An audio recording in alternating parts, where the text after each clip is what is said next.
In 1976, Mark Crispin, having seen an announcement about the file on the SAIL computer, FTP'd a copy of the file to MIT. He noticed that it was hardly restricted to I words and so stored the file on his directory as I:MRC. SAIL Jargon.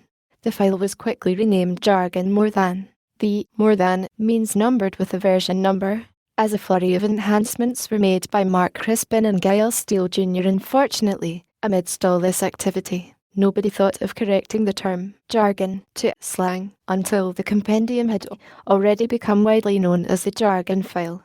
Raphael Finkel dropped out of active participation shortly thereafter, and Dunwoods became the SAIL contact for the file, which was subsequently kept in duplicate at SAIL and MIT, with periodic resynchronizations. The file expanded by fits and starts until about 1983. Richard Stallman was prominent among the contributors, adding many MIT and its related coinages. In spring 1981, a hacker named Charles Spurgeon got a large chunk of the file published in Russell Brand's Convolution Quarterly, pages 26 to 35, with illustrations by Phil Wadler and Guy Steele, including a couple of the Crunchley cartoons. This appears to have been the file's first paper publication. A late version of Jargon 1, expanded with commentary for the mass market, was edited by Guy Steele into a book published in 1983 as The Hacker's Dictionary. Harper and Row CN 1082, ISBN 06-09108-8. The other Jargon 1 editors, Raphael Finkel, Don Woods, and Mark Crispin, contributed to this revision, as did Richard M. Stallman and Jeff Goodfellow. This book, now out of print, is hereafter referred to as Steele 1983 and those six as the Steele 1983 co-authors. Shortly after the publication of Steele 1983, the file effectively stopped growing and changing.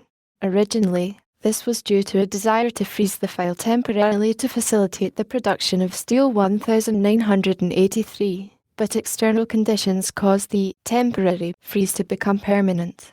The AI lab culture had been hit hard in the late 1970s by funding cuts and the resulting administrative decision to use vendor-supported hardware and software instead of homebrew whenever possible. At MIT, most AI work had turned to dedicated Lisp machines. At the same time, the commercialization of AI technology lured some of the AI lab's best and brightest away to startups along the Route 128 strip in Massachusetts and out west in Silicon Valley. The startups built Lisp machines for MIT. The central meta-computer became a Twinix system rather than a host for the AI hackers' beloved its. The Stanford AI Lab had effectively ceased to exist by 1980, although the SAIL computer continued as a computer science department resource until 1991. Stanford became a major Twinix site, at one point operating more than a dozen TOPS 20 systems. But by the mid-1980s most of the interesting software work was being done on the emerging BSD Unix standard. In April 1983, the PDP-10-centered cultures that had nourished the file were dealt a death blow by the cancellation of the Jupyter project at Digital Equipment Corporation. The file's compilers, already dispersed, moved on to other things. Steele 1983 was partly a monument to what its authors thought was a dying tradition. No one involved realized at the time just how wide its influence was to be. By the mid-1980s, the file's content was dated, but the legend that had grown up around it never quite died out. The book, and soft copies obtained off the ARPANET, circulated even in cultures far removed from MIT and Stanford. The content exerted a strong and continuing influence on hackish language and humor, even as the advent of the microcomputer and other trends fueled a tremendous expansion of hackerdom. The file, and related materials such as the AI cones and Appendix A, came to be seen as a sort of sacred epic, a hacker culture matter of Britain chronicling the heroic exploits of the knights of the lab. The pace of change in hackerdom at large accelerated tremendously, but the Jargon file, having passed from living document to icon, remained essentially untouched for 7 years. This revision contains nearly the entire text of a late version of Jargon 1. A few obsolete PDP-10 related entries were dropped after careful consultation with the editors of Steele 1983. It merges in about 80% of the Steel 1983 text, omitting some framing material and a very few entries introduced in Steel 1983 that are now also obsolete. This new version casts a wider net than the old Jargon file. Its aim is to cover not just AI or PDP-10 hacker culture but all the technical computing cultures wherein the true hacker nature is manifested. More than half of the entries now derive from Usenet and represent Jargon now current in the C and UNIX communities, but special efforts have been made to collect Jargon from other cultures including IBM PC programmers, Amiga fans, Mac enthusiasts, and even the IBM mainframe world. Eric S. Raymond Eric at snark.thesis.com maintains the new file with assistance from Giles Steele Jr. GLS at think.com These are the persons primarily reflected in the file's editorial. Though we take pleasure in acknowledging the special contribution of the other co-authors of Steel 1983. Please email all additions, corrections, and correspondence relating to the Jargon file to jargon@thesis.com.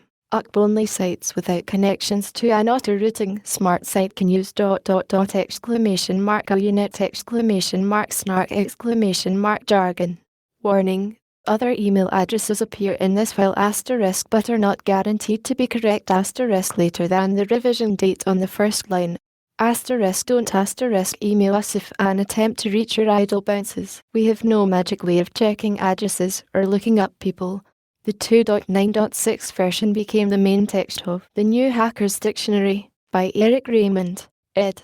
MIT Press 1991, ISBN 262-68069-6. The maintainers are committed to updating the online version of the Jargon file through and beyond paper publication, and will continue to make it available to archives and public access sites as a trust of the hacker community. Here is a chronology of the high points in the recent online revisions. Version 2.1.1, June 12, 1990. The Jargon file comes alive again after a 7-year hiatus. Reorganization and massive additions were by Eric S. Raymond, approved by Guy Steele. Many items of UNIX, C, Usenet, and microcomputer-based Jargon were added at the time, as well as the untimely demise of Mabel the Monkey. Version 2.9.6, August 16, 1991, corresponds to reproduction copy for book. This version had 18,952 lines, 148,629 words, 975,551 characters, and 1,702 entries. Version 2.9.8, January 1, 1992, first public release since the book, including over 50 new entries and numerous corrections/additions to old ones. Packaged with version 1.1 of VH1 Hypertext Reader. This version had 19,509 lines, 153,108 words, 1,006,023 characters, and 1,760 entries. Version 2.9.9, April 1, 1992. Folded in Xerox PARC lexicon.